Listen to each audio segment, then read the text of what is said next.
Hello, everyone. I hope I am audible and visible. Yes or no? Yes, sorry for slight delay. यहाँ पे थोड़ा सा electricity का problem था, but somehow we managed, right? And we got it. थोड़ा सा हाँ मतलब बारिश बारिश हमारे तेज चल रही है. There is a sign of heat waves. Even आज के न्यूज़पेपर में you will find it कि heat wave के कारण काफी कुछ प्रॉब्लम जो है वो होने वाली है देश में. मैंने YouTube last 6 month current affairs का वीडियो देखा, याद किया है सर. मैं क्या इनफ है या मुझे और भी याद करने की जरूरत है? अभिषेक, करंट अफेयर्स कभी इनफ नहीं होता. इट्स लाइक कि मैक्सिमम कवर हो जाए. That is what strategy we follow. Okay, so finally we are in. तो सबसे पहले बात करते हैं कुछ इंपॉर्टेंट न्यूज की. आज बहुत ज्यादा इंपॉर्टेंट न्यूज नहीं है एक्सेप्ट फॉर टू मेजर. सबसे पहले तो आज मैंडेट डे है. Yes, so Kerala, Assam, Puducherry, we are going to see elections, right? Where approximate somehow like 4 crore के आसपास voters जो हैं they are going to vote, and this is going to be one of the major particular what we can say platform setter for coming elections and coming politics. तो आज से start हो रहा है वो, है ना? Let's hope for the best. Kerala के कुछ 2 crore 71 lakh, राइट. आसाम के कुछ 2.5 crores एंड पुदुचेरी के कुछ 10 लाख के आसपास वोटर्स जो हैं वो वोट करने वाले हैं. सो ओवरऑल फैशन में सम 5 करोड़ वोटर्स जो हैं वो अपने उसमें वोट करेंगे. And let's hope for the best की डेमोक्रेसी विंस, फेयर इलेक्शन हो, and we get a proper government, functioning government. Right. So that is what we are having. Hi Daksh, good morning. Chalega, Abhishek, chalega. Just revise it again and again. So one of the two particular major news जो कल उसमें थी, तो first of all we got the US Iran ceasefire. We discussed about it. थोड़ा सा हमारे पास pointers कम थे discuss करने के लिए because that had happened like 1 or 2 hours back. तो ये जो particular वो था, क्या कहते हैं, इवेंट था, उस पर थोड़ा सा और डिस्कशन करेंगे. एंड ये भी डिस्कशन करेंगे कि जैसा हमने पहले डिस्कस किया था, Israel is something that doesn't want peace and anything. तो Israel has strictly like refused the peace proposal in a manner, right? For example, there is a particular proposal about ceasefire at Lebanon as well. He said कि नहीं, हम तो Lebanon में attack करते रहे, right? And I told you the biggest threat to this particular world peace is Israel. And he's like Israel is proving it on that like day by day basis. So US is Iran ceasefire was one of the news. Right. Second news is about election. Yeah, I told you the Israel doesn't want peace now. It's just not. It's not. It's not just me. I have seen several experts who predicted the same thing, that Israel do not want peace. And like one of the CIA, former CIA operative, right, director, strictly said that the biggest threat to the world peace is Israel, and he is not at all wrong on this. Public कुछ भी कहे, India, like the problem with the Indian public is कि they don't understand the real scenario. They just get into those particular people जो हमारे लिए politically correct दिखते हैं according to our scenario, and उनको वो सही मानते हैं. But the truth, reality, right and wrong, this is a very different thing. And I believe Israel is the one जिसने ये war start करवाया है, and he has certain goals about that greater Israel thing, and he is not at all happy with the ceasefire. I can tell you why. When the ceasefire broke out, right, the Benjamin Netanyahu, right, he is one of the person who always tweet in the Hebrew, but he was so ashamed of that particular piece that he tweeted in English, and that tweet came after like approximate 4 or 5 hours after the ceasefire broke out, while other world leaders welcomed it within an hour or within 2 hours. Right. तो ये जो particular reason है, that is something कि आप सीधे सीधे अपनी public को मुंह नहीं दिखा पा रहे हो कि देखो यार पीस हो गया. सो है वो प्रॉब्लम है. So US Iran ceasefire was one of the news जो कल चल रही थी, and it did broke the ceasefire, no. He attacked on Lebanon, approximate 200, killing 200 people. After the ceasefire, Israel attacked on Lebanese territories and they killed approximately 200 people, right? जो latest news है मेरे पास. So Israel is the threat to world peace, that is for sure. Election is another particular thing that was in news for two reasons. First of all, three-state election that we are going to see, three states and UT. Right. Second thing, West Bengal election. So yesterday, West Bengal में मतलब the thing is कि जो Trinamool Congress MPs थे, they went to elect Chief Election Commissioner about the problems and something, and they accused Chief Election Commissioner Mr. Gyanesh Kumar that he, after 7 minutes of meeting, said get out. Right. And if he is doing such kind of thing, if actually the Ganesh Kumar said get out to the elected representative of the people just after 7 minutes of meeting when they were discussing about the problems of SIR and election. But this is like kind of thing जो Indian democratic उसमें world में पहली बार हुआ. And this is a very unfortunate. And if it is not happening and Trinamool Congress MPs are accusing him for the wrong reason, तो फिर ये एक और बड़ा मसला है. So RMP should have guts to say the correct things. Right I believe next time से जब इलेक्शन कमिश्नर से कोई मिलने जाए चीफ इलेक्शन कमिश्नर से तो they will have live debate live particular Instagram feed something like this so that we can understand कि क्या डिस्कशन हुआ है right so this was the second thing that was in news. Apart from this, several other newses were in like social media. And for example, that Raghav Satta matter, just floating around one place to another place, that social media ban, right, and some other particular thing. But we are going to focus on two major particular, what we can say, news. Okay, so first of all, we are going to discuss about the ceasefire or the current situation of the Middle East, ceasefire in Middle East और western Asia. ठीक है सो थोड़ा सा time कम है इसलिए हम थोड़ा तेजी से करेंगे. Let's hope for the best. जब फर्स्ट उसमें कर देते हैं तो सबसे पहले बात करते हैं सीज फायर की. So experts are calling it a fragile ceasefire. क्या कह रहे हैं ये? Fragile ceasefire. Right? Why they are calling it fragile ceasefire? The reason is quite simple. Israel was never in favor of any ceasefire or in peace. They have strictly mentioned it not once but several times. Right? They strictly mentioned this that they want to completely obliterate the Iranian public, and Iran is the biggest threat, so we are not going to spare them, kind of thing. So there is a 2 weeks of a ceasefire that is very fragile, that is being announced by US and Iran. Israel is the third party, right? And this Israel being third party, people and experts are saying कि Israel के साथ कोई discussion about ceasefire America का हुआ ही नहीं है. Israel was just kind of a particular fighter जिसको पता ही नहीं कि वो fight कर रहा है and उसके बीच में ceasefire हो गई. So इसराइल दो चीजों से नाराज है. फर्स्ट ऑफ ऑल इसराइल को पार्टी बना के डिस्कशन नहीं किया गया. Second one is Israel do not wanted a ceasefire of peace. So that is the reason ki they broke the truce. Yes, they attacked on Lebanon, right, and some of the Iranian territories, right, after the ceasefire broke out. सो ये एक particular problem थी. सो मतलब है जो effective date है अगर मैं उसकी बात करूं तो 8th of April से right this will start and for 14 day right this will remain and by the 11th of April the peace talk will start.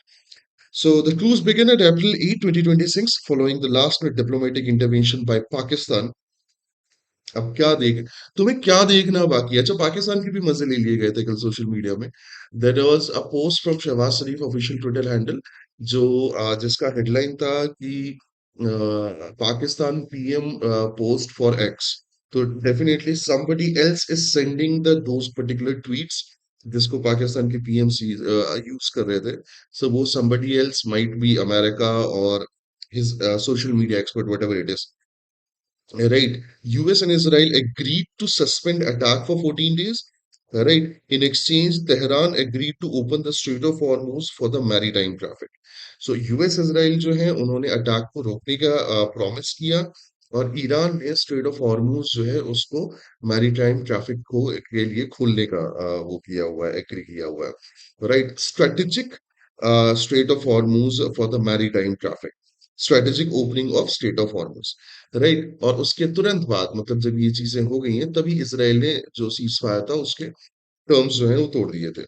अब जो लिस्टेड अप था, एक आर्टिकल था राइटर्स में जो मैंने थोड़ा सा अभी कुछ देर पहले पढ़ा था, उन्होंने सीधे तौर पे किया था मेजर थ्रेट टू ट्रूस जो है उसमें कुछ रीजंस उन्होंने लिस्टेड अप किए थे, राइट। सबसे पहला जो थ्रेट उन्होंने बताया था वो बताया था Lebanon strike, right.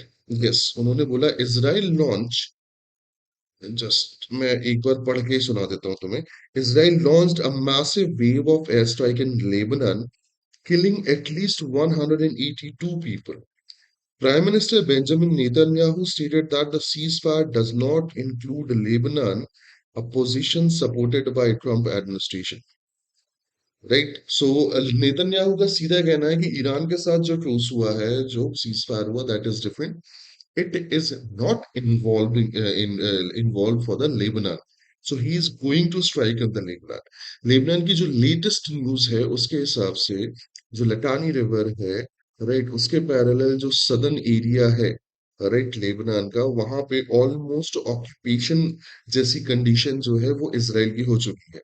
These are the same occupational behavior which they showed in the Palestine during the 47-48, जिसके कारण बहुत सारे millions of Palestinians had to displace from their homeland, and they were supposed to ship to the Jordan, Lebanon and other places. So similar sort of occupation जो है वो Israel दिखा रही है Lebanon, and they are also mentioning that they are not getting out of Lebanon, right? That is for sure.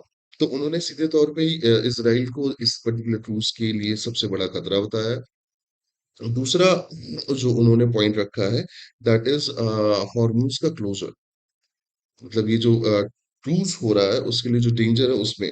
So in retaliation of the strikes on the Lebanon, Iran once again closed the Strait of Hormuz on April 9, warning that any ships transiting without the permit will be destroyed. So that particular strait was supposed to be open for regular maritime traffic, but after the attack of Israel on Lebanon, right? Come on, 200 people are not less. Even if a single person is dying and it's a civilian in the war zone, that clearly means it's an act of war. Sorry, act against crime against humanity. तो उन्होंने Hormoz को फिर close कर दिया, right? And there were mutual accusation. Iranian parliamentary speaker has already accused the US for violating the three clauses of agreement before the formal talks even begin. तो यहाँ पे mutual acquisitions जो है वो लगाए जा रहे हैं। This is that is the reason कि why they are calling it a fragile ceasefire. ये कोई ऐसा रैंडमली यूज्ड वर्ड नहीं है, they are experts and they are calling it because of some reason. भैया कल हुआ है सीज फायर, राइट, एंड कल के कल ही सीज फायर जो है वो अलग अलग जगह हो। तो ये प्रॉब्लम है, ये प्रॉब्लम है। There are some particular point है ना जिसपे उनको डिस्कशन करना है। So we have this discussion की अमेरिका ने पहले 15 पॉइंटर भेजे थे फॉर द एग्रीमेंट, राइट। किसके लिए भेजे थे? फॉर द एग्रीमेंट के लिए। This is a very important term use, right. That was rejected by Iran, then they sent 10 point of negotiation, 10 point of negotiation which was accepted। और internal खबर ये है, इंटरनल न्यूज ये है कि जो जेडी वैंस है and some other particular leaders in the America, they found those 10 point very reasonable. कि हाँ, इस पे नेगोशिएशन, इस पे डिस्कशन किया जा सकता है। That is why they are ready for the, they got ready for the ceasefire, right. So that is how the thing started, and let's hope for the best कि ये ceasefire बना रहे and that negotiation went successful, वो successful. Because problem ये है कि अगर ऐसा नहीं होता है तो summers are coming, kharif seasons are coming, there is going to be a huge amount of fertilizer, fuel and other particular thing that is going to be needed। ऐसा नहीं होता तो चीजें जो है वो प्रॉब्लम में आएंगी, right? So that 10 point plan of negotiation, that is something जो propose किया गया, and that is going to be the point of negotiation, right? Lifting all the US sanctions and releasing the frozen asset and a right to enrich uranium for the civilian purpose, constructive purpose. ये तीन ऐसे point हैं जिस पे discussion सबसे ज्यादा होने वाला है, राइट? यूएस की जो डिमांड है कि भाई full opening of strait of Hormuz without any toll and total removal of Iran's invest uranium, इन पे बवाल होगा। Iran is not ready to remove the any invest uranium, right? Global market जो है वो इनिशियली जब सीज फायर की news आई थी तो भाई साहब वो अपनी लेवल पे थे, निफ्टी आई गेस 2400 पॉइंट ऊपर चला गया था एक टाइम पे। So markets are improving, economy is improving, but that is the same particular thing कि that's a fragile ceasefire, let's hope for the best की चीजें सही हो, ठीक है? And after 3-4 days of a delay, finally we got Shanti Act in our discussion. मैंने सोचा था कि मैं एक अलग से वीडियो बना के डालूंगा चैनल में, बट देन आई थॉट कि व्हाई नॉट डिस्कसिंग इट। अगर हुआ तो फिर मैं वो स्टाइलिश पीपीटी रेडी करके कुछ कार्टून वार्टून डाल के मैं एक वीडियो भी बना दूंगा कुछ 15-20 मिनट का, so that you can understand the things better. चलो, सो व्हाट आई गॉट, कुछ एक्सपर्ट्स जो थे उन्होंने अलग अलग जगह एडिटोरियल्स लिखे फ्रॉम लास्ट नवंबर ऑनवर्ड, है ना? ये बिल नवंबर 2025 से ये बिल जो है वो न्यूज में रहा है। So it's been almost 5 months, 5 महीनों के लिए ये बिल न्यूज में था, और 5 महीनों के अलग अलग एडिटोरियल इकट्ठा करने के बाद, पढ़ने के बाद आई गॉट टू नो कि भाई क्या होगा। So the things are quite simple कि इसमें हम दो तीन चीजें बात करेंगे। सबसे पहले इस बिल का इंट्रोडक्शन देंगे कि भाई ये क्या कहने की कोशिश कर रहा है, राइट? देन हम बात करेंगे प्रोविजंस के बारे में। देन हम बात करेंगे कंट्रोवर्सी या जो भी कंसर्न्स हैं, and then we are going to talk need for reform, क्योंकि इन्हीं पर्टिकुलर चीजों पे पूरे एक्सपर्ट्स ने बात भी करी है, and they gave a proper data. तो शांति एक्ट का अपन डिस्कशन शुरू करते हैं कि what they are calling it. So the union government has introduced sustainable harnessing and advancement of nuclear energy for transforming India. SHANTI, Shanti Bill 2025। तुम्हें नहीं लगता हमारी सरकार को नाम देने में काफी मजा आता है? मतलब they use to provide unique names, right? मतलब कुछ तो भी नए नए नाम निकाल के ले आते हैं। For example women reservation bill है तो उसको नारी शक्ति वंदन अधिनियम कर दिया। Now this is about the nuclear governance bill, तो उसको शांति एक्ट कर दिया। बट ठीक है, क्रिएटिव लोग, है ना? जो नेशनल रोजगार गारंटी एक्ट था उसको वीबी जी राम जी कर दिया। ऐसा कई चीजें हैं, right. Now, Shanti Bill overhauls India's nuclear energy framework by replacing the Atomic Energy Act 1962. So अभी तक जो हमारे पास रेगुलरली एक एटॉमिक एनर्जी की गवर्नेंस के लिए जो एक्ट चलता था, that was atomic energy act 1962। So that is correct, that 62 से वी आर इन 26। तो क्या तुम्हें समझ में आ रहा है कि the act that is governing nuclear energy is approximate 65 year old, है ना? Yeah, so if there is a 65 year old act तो उसमें चेंजेस की जरूरत तो होगी। साथ साथ एक और गवर्नेंस के लिए सीएलएनडी एक्ट भी था जो 2010 में आया था।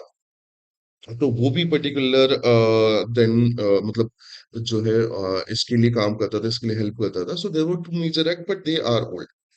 Current scenario is change. मैं तुम्हें सिंपली बता देता हूँ। फॉर एग्जाम्पल इंडिया का एक पर्टिकुलर विजन है कि by 2070, that is like almost 40 years later, we want to become a net zero emitter country, right? अब वो नेट जीरो के लिए हमें अचीव करना पड़ेगा net zero, for that we need those kind of sorry energy sources जो renewable हो, जो कार्बन लेसर इमिट करें। तो nuclear energy plays a very important role in it. तो there are the reasons why we need it. हम उस पर एक एक करके डिस्कशन करेंगे। मानव सागर महासागर, they decide name first, short form बनाते हैं। हाँ, हो सकता है। I mean this is good, कुछ तो कहीं तो दिमाग लग रहा है, राइट? नहीं उठा के सीधा नाम बदल देते हैं। खैर छोड़ो, we are not going to discuss it, right? हाँ, मैं नहीं चाहता मेरा वीडियो स्ट्रक डाउन किया जाए। खैर, सबसे बात करते हैं प्रोविजंस की। सबसे पहले what are the provisions for this bill? ये एक इंपॉर्टेंट टॉपिक रहेगा गाइस, तो मैं सोच रहा हूँ कि अपन वो भी करें, अलग से वीडियो भी बनाए। तो पहला प्रोविजन तो ये है कि भाई साहब जो एग्जिस्टिंग न्यूक्लियर बिल है, राइट, न्यूक्लियर गवर्नेंस बिल, ये उसको रिप्लेस कर देगा। So the Shanti Bill will repeal the Atomic Energy Act 1962 and Civil Liability Nuclear Damage Act 2010. Right, वही जिसको हमने बात की थी ना कि CLND, तो civil liability nuclear damage act 2010, creating a single consolidated legal framework to govern India's civil nuclear energy sector and simplify the regulatory liability procedure. So ये पुराने बिल्स को रिप्लेस करेगा, पुराने बिल्स को रिप्लेस करके राइट नए bill लेके आएगा, and that will be a common legal framework जिससे ये पूरा का पूरा गवर्नेंस होगा. फिर second thing is introduction of private and joint venture, private player, right, and joint venture. तो सिंपल से तौर पर उन्होंने बोला for the first time since the independence, right, the bill permits private Indian companies, joint ventures and foreign entities to build, own, operate and decommission nuclear power plant, ending the monopoly of NPCL. So अभी तक जो NPCL था, right, that is nuclear power corporation India limited, this was the authority that was dealing with the nuclear energy. अभी के time पे they decided कि now they are going to have private player and joint player, and they can build, ये ध्यान से सुन लो, they can build, they can own, they can operate, right, and they can decommission. सो काफी हद तक जो अथॉरिटी NPCL एंड गवर्नमेंट के पास होती है, they are shifting it toward the private player. अब बिल्ड मतलब वहां पे बिल्ड का सीधा मतलब है, बिल्ड एंड ओन का सीधा मतलब है कि भाई साहब foreign investment, sorry, the private players investment and foreign investment is welcome. Operate कि भाई साहब हो सकता है हम बना दें, बट ऑपरेशन एंड बाकी एडमिनिस्ट्रेशन तुम देख लो. Decommission for the sake of कि भाई साहब हमने देख लिया है, अब तुम एक बार रिसर्च करके पढ़ के उसको डिकमीशन करना चाहो तो बस. Right, so these are the particular thing जो नए उसमें होगा प्राइवेट प्लेयर्स के लिए.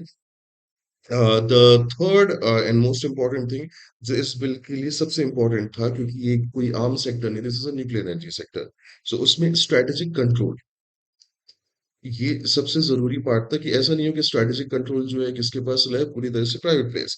सो they mentioned while allowing the private participation, the bill retains the government control over the sensitive areas such as nuclear fuel production, heavy water manufacturing, and radioactive waste management for the safeguarding of national security and non-proliferation commitment. Though India ने non-proliferation treaty sign नहीं की है, right, but उनके जो commitment है non proliferation वाले वो continue India follow करती है. So that is the reason कि उन्होंने स्ट्रेटेजिक कंट्रोल अपने पास रखा है, भले ही प्राइवेट प्लेयर्स को उन्होंने डायरेक्टली इन्वॉल्व कर लिया है. Right, then we will have the AERB, है ना, that is atomic energy regulatory board. मैं फुल फॉर्म लिख देता हूँ क्योंकि काम आएगा. Atomic energy regulatory board, the bill, the bill grants, right, statutory backing to the Atomic Energy Regulatory Board, right, and makes it accountable to the Parliament, right, strengthening the regulatory independence, transparency, and safety oversight. सो ये जो bill होगा ये पूरी तरह से regulate करेगा, पूरी तरह से क्या करेगा, इंडिपेंडेंटली काम करेगा, but this will be answerable to parliament.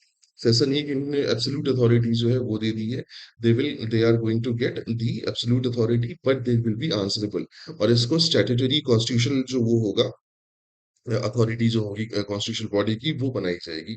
The last one is nuclear liability, right. सबसे ज्यादा जो पर्टिकुलर डिस्कशन है that is liability. So Shanti bill repeals CLND, that is civil liability on the nuclear damage, right? So CLND जो act है उसको इन्होंने क्या कर दिया है, इन्होंने रिपील कर दिया है, and removes the suppliers liability. तो जो सप्लायर होगा, राइट, उसकी लाइबिलिटी जो है उसको हटा दिया गया है. Insuring the nuclear plant operate alone are responsible for compensation. तो जो भी प्लेयर उसको ऑपरेट कर रहा होगा वो कॉम्पनसेशन जो है वो देगा. Aligning India's regime with the international nuclear liability convention. So अगर ऐसा होता है तो इंडिया का जो पर्टिकुलर वो है, क्या कहना चाहिए, रेजीम है, उसको इंटरनेशनल कन्वेंशन के हिसाब से वो अलाइन करने की कोशिश कर रहे हैं कि whoever is operating, whoever is there, वो सोल लायबल होगा, गवर्नमेंट उस चीज के लिए लायबल नहीं होगी। और इसके पीछे का रीजन है भाई साहब, जो भोपाल गैस ट्रेजेडी में हुआ था, remember that particular 1983 tragedy in which we saw कि भैया कुछ लोग आए, उन्होंने ऑपरेट किया, ऑपरेट करने के बाद दे डिसाइडेड कि चलो let's move from this country because there is something जो कि हो गया नेगेटिव।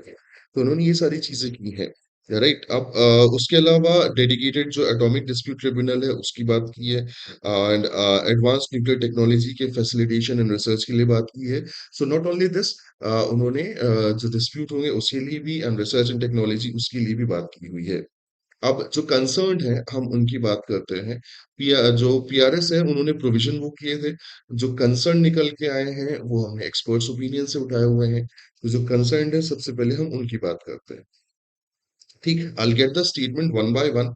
सो सबसे पहले बात करते हैं, by removing the suppliers liability, the capping operator penalties and the capping operator penalty, the bill is criticized for weakening the accountability in case of nuclear incident for the government. So nuclear energy sector एक बहुत ही critical sector होता है, and the strategic control still belong to the government, ऐसा उन्होंने bill में लिखा है।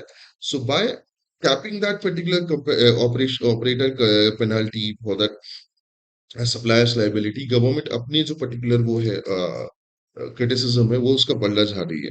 Critics argued that the limited liability based on the plant size, then the actual damage may undermine the polluter's pay principle and compromise the public safety. Also, private firm may benefited commercially with the incident cost and long-term risks ultimately borne to the states and citizens.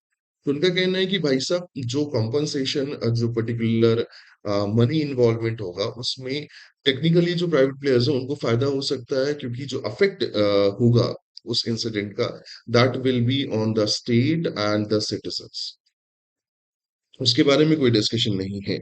By removing the liability, a supplier's liability, and keeping the operator's penalty, the bill criticized for the weakening accountability in case of nuclear accident. They also mentioned that based on plant size, rather the actual damage, they undermine the polluter's pay, और उसके कारण पैसा भी उनको कम होगा।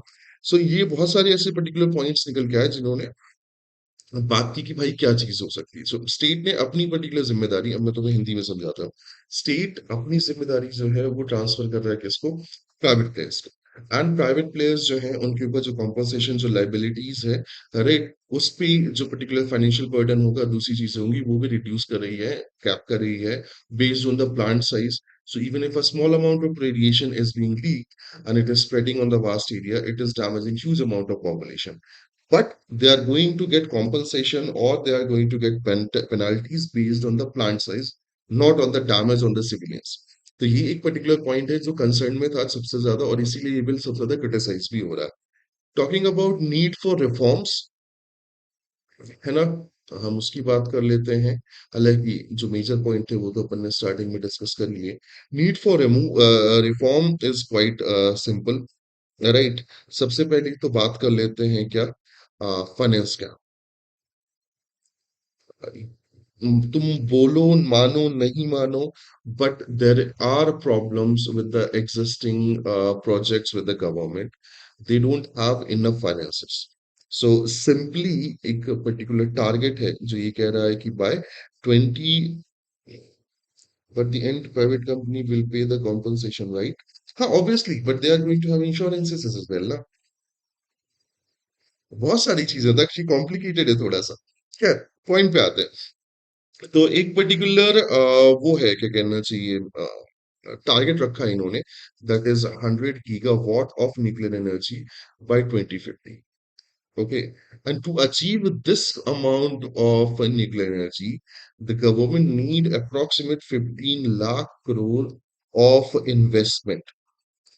ठीक है, and government ने प्रोवाइड कितना करा है इन द बजट 25-26, अगर मैं बात करूं, that was just 20,000 crore. So need 15 lakh crore की है, जो प्रोवाइड कराया है वो कराया है किसके, जस्ट 20,000 करोड़। तो yes, there is a financing gap, and this financing gap is not only for the production, research and development, right, and advancement, establishment, operating cost, lots of different things. तो overall fashion में सरकार की तरफ से financing gap देखने को मिल रहा है, राइट। सेकंड थिंग जो इम्पोर्टेंट है वो है डीलेज, सरकारी काम भाई साहब। सो अगर मैं एनपीसीएल की बात करूं तो एनपीसीआईएल जो है, दे कुंडकुलम की जो यूनिट 3 to 6 एक्सपांशन था, that was supposed to be happen like years back, अभी तक नहीं हुआ है। Project management, engineering, procurement, construction, right, efficiencies, कई ऐसी चीजें हैं जिसपे डिलेज देखने को मिलते हैं एंड लो परफॉर्मेंस देखने को मिलता है। प्राइवेट प्लेयर में बी एक्ट बेटर, राइट, उनके पास जो मशीनरी होगी, जो उनका स्ट्रिक्ट रूल होगा, उसके कारण वो बेटर ऑपरेट कर पाएंगे, राइट। बाय 2047, हाँ मतलब 2050 तक का ही है वो। 2047 भाई, मेरे को तो 2047 भी समझ में नहीं आता। I am living now, I don't even know कि नेक्स्ट ईयर क्या चलेगा। वन मोर थिंग, 2029 के बाद, 2029 में तुम्हारी सरकार होगी नहीं होगी ये भी नहीं पता, बट टारगेट हमेशा 2050 2047 का होता है। खैर ठीक है, आगे बढ़ते हैं। The next one, they mentioned about the need of innovation and need of technical advancement, जो सरकार के आर एंड डी बजट के हिसाब से होती है, which has very less, right. They also mention about the weakened supply chain of uranium, right? There is a very small amount of domestic production for the uranium, and there is government to government import, which necessarily need private involvement so that they can have that delays, जो वो है delays in the supply chain है, वो भी क्या कर सकें, ये रोक सके। और जो नेट जीरो है उसके लिए भी बहुत सारा काम चाहिए। तो ओवरऑल फैशन में this was the Shanti act. We will get a new particular video on this so that वो थोड़ा सा और एक्सप्लेनेटरी बने, राइट। हमने जल्दी जल्दी में किया है क्योंकि आज हमारे पास वैसे भी टाइम कम था। So this was two major news जो आपको पता होना चाहिए आज की न्यूज़पेपर के हिसाब से है, जो पुराना न्यूज़पेपर है उससे। चलो थोड़ा सा न्यूज़पेपर रिवाइज कर लेते हैं। तो let's get into the न्यूज़ेस।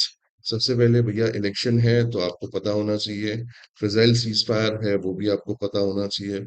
Meeting between Election Commission of India and Trinamool delegation ends to the acrimonious note. मैंने बताया कि उन्होंने गेट आउट कह दिया। डेरेक ओब्रायन ने तो सीधे तौर पे कह दिया कि भाई उन्होंने हमें 7 मिनट बाद ही कह दिया था गेट आउट ऑफ द, भाई पॉसिबल है। एलिफेंटा केव्स के पास एक एंशियंट रिजर्वायर जो है वो मिला है underneath. 2047 because it will be 100th Independence Day. No idea, ये लोग ये कुछ तो भी गोल बना सकते हैं। Logic may not be right to examine the belief system से सुप्रीम कोर्ट। किस अयप्पा जो मंदिर का केस है, जो सबरीमाला केस है, उसमें लॉजिक जो है उनको अक्यूज किया है कि logic may not be the right to examine the belief system. हम लॉजिक ना लगाएं। India to engage new government of Bangladesh constructively, said Ministry of External Affairs. As I told you कि Minister of External Affairs जो of Bangladesh जो है वो जो है वो यहाँ पे थे, है ना। वो विजिट कर रहे थे और काफी अलग अलग चीजों पे बात हुई है। सो जो ओवरऑल फैशन में कंसर्न निकल के आया उसमें सबसे पहले गंगा वाटर ट्रीटी था, सिक्योरिटी कंसर्न था, वीजा इश्यूज थे, सम अदर इश्यूज थे जो डिस्कस हुए हैं। एंड कमिंग टाइम पे in this year only, by the end there are chances Tariq Rahman the prime minister, new prime minister of Bangladesh, he might visit India for the discussion and finalising the things. ठीक है। India welcome Pakistan brokered Iran US ceasefire, stresses dialogue and diplomacy. हर एक country welcome कर रही है इसका, right. यार brokered नहीं बोलना चाहिए, ये थोड़ा सा बुरा टर्म है। दिस माइट बी लाइक कि भैया ये क्या है, मीडिएटेड, ये क्या है, मीडिएटेड, राइट। उसके बाद जो प्रिसाइडिंग ऑफिसर हैं, उन मतलब जो इंडिया ब्लॉक है, उन्होंने सीधे तौर पे ये बात बोली कि जो प्रिसाइडिंग ऑफिसर है उन्होंने जो पार्लियामेंट्री प्रोसीडिंग होती है उसको बाईपास कर दिया by the rejecting the removal of notice, जो चीफ इलेक्शन कमिश्नर के रिमूवल के लिए था। Getting India to withdraw with the bid of host of climate summit 2028, right. 2028 का जो क्लाइमेट समिट है उसको विड्रॉ करने की बात करी है इंडिया ने। जो कॉन्फ्रेंस ऑफ पार्टीज होनी थी 33, उसके लिए हमने बिड लगाई थी कि we are going to host it, but अभी उन्होंने मना कर दिया। Text book row academics ask presidents to intervene. जो जुडिशरी और एनसीईआरटी के बीच में हो रहा है उसके लिए इन्होंने क्या किया हुआ है कि अब जो कुछ 50+ एकेडमिशियंस हैं उन्होंने प्रेसिडेंट को लेटर लिखा है कि भैया आप इंटरवीन करें कि एकेडमिक्स एंड जुडिशरी जो है वो इस तरीके से ना मेंशन करे कि भाई एकेडमिक पे जुडिशियल इंटरवेंशन हो। Right. Celebration in Kashmir over the Iran US ceasefire. हर जगह सेलिब्रेशन हो रहा है और ईरान में तो काफी बढ़िया सेलिब्रेशन हो रहा है। राइट। यस। ईरान में तो I am not sure about how you saw the memes, but I saw that meme जहां पे people were dancing on that particular song, झुकती है दुनिया झुकाने वाला चाहिए। Right. Laser, I need to examine if the Indian stance on the Tariq went China first. मैंने बोला ना हम अपने नेबर्स के साथ थोड़ा सा कॉम्प्रोमाइज्ड हो गए हैं। गेटिंग। अच्छा ये जरूर देख लेना है ना, other side of sports critical reasoning and legal के लिए बहुत इंपॉर्टेंट वो हो जाता। जन विश्वास bill all trust based compliance, ये भी कोई मतलब अच्छा एडिटोरियल है। राइट।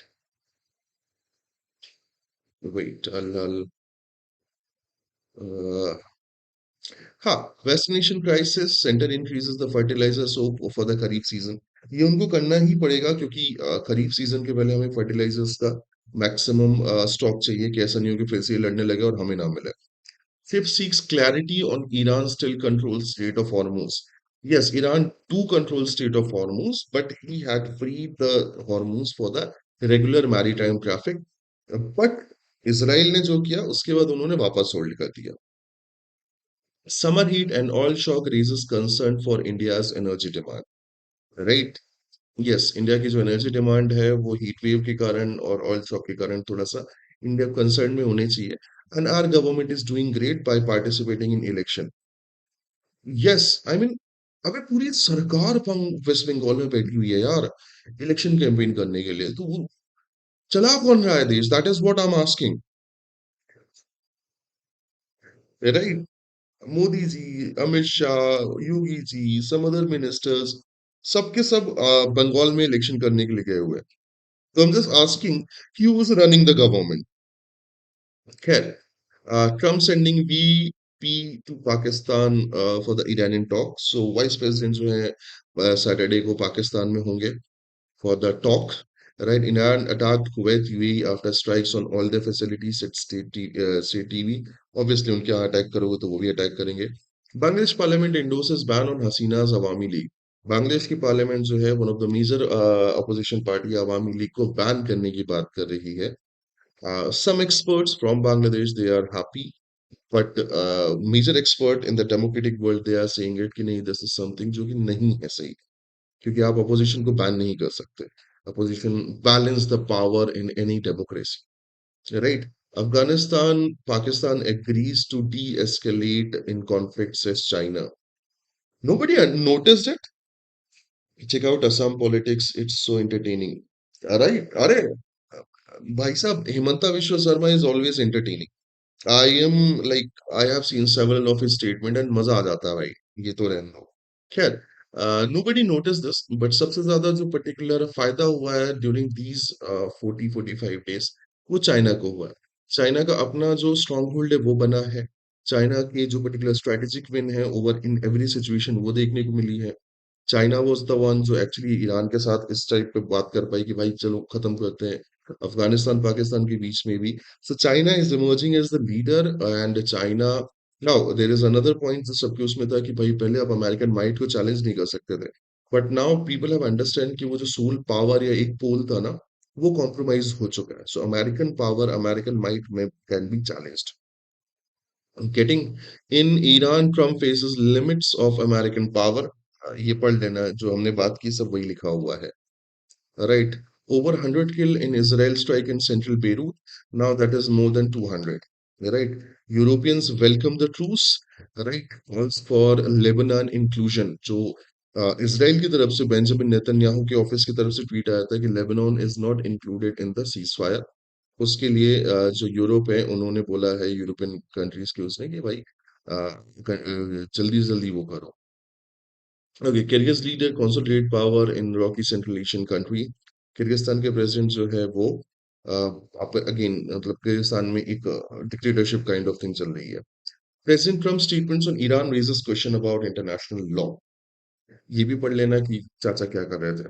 हाँ, कल का मैच मैंने देखा। People were asking in the last night live कि क्या आप मैच देखोगे। मैंने मैच देखे कुछ पर्टिकुलर लास्ट के 5-6 over.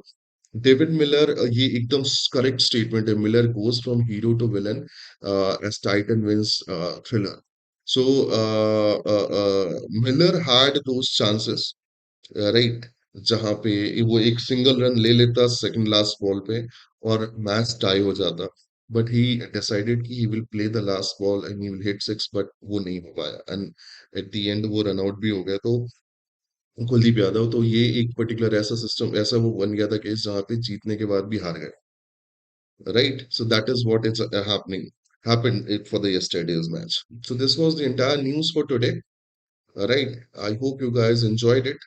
I hope you liked it. So I'll see you back on the 11 a.m. Yes, हम MSCT का जो 5 year सैम्पल पेपर सिक्स्थ है, राइट, सिक्स सैम्पल पेपर जो है उसका एनालिसिस करेंगे। तो you are welcome on this, जो भी पर्टिकुलर MSCT एस्पिरेंट्स है, तो मेक श्योर कि 11 a.m. से जुड़े। Hi Roshan, and technically you are late. So this is it from my side for today. I'll see you in the next session. Till then, have a great day ahead and मजे करो। Till then, see ya guys. Good day.